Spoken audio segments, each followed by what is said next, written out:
ദിനവൃത്താന്തം 1-ാം പുസ്തകം 20-ാം അധ്യായം 1 മുതൽ 8 വരെ തിരുവചനങ്ങൾ. വർക്കുമാർ.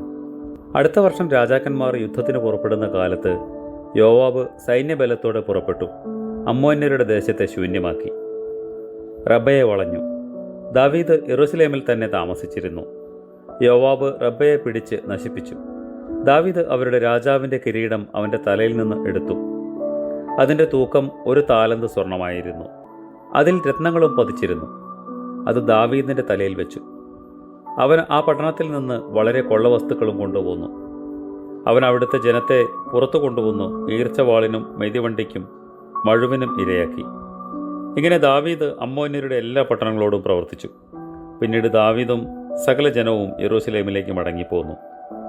അതിൻ്റെ ശേഷം ഗേസറിൽ വെച്ച് ഫെലിസ്ത്യരോട് യുദ്ധമുണ്ടായി. ആ സമയത്ത് ഹോശാത്യനായ സിബെഖായി മല്ലന്മാരുടെ മക്കളിൽ ഒരുവനായ സിപ്പായിയെ വെട്ടിക്കൊന്നു. അവർ കീഴടങ്ങി.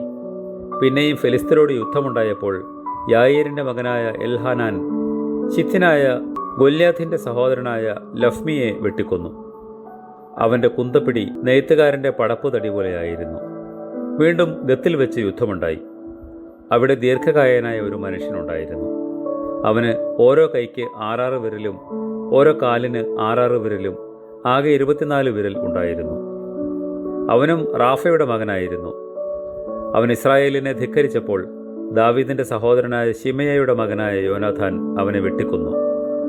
ഇവർ ഗത്തിൽ റാഫയ്ക്ക് ജനിച്ചവരായിരുന്നു. അവർ ദാവീദിന്റെയും അവന്റെ ദാസന്മാരുടെയും കയ്യാൽ വധിക്കപ്പെട്ടു. കരുണ നിറഞ്ഞവനായ കർത്താവേ, നിന്റെ വാതിൽക്കൽ മുട്ടുന്ന സകല പാപികളെയും മോചനത്തിന് യോഗ്യരാക്കണമേ. ആമേൻ.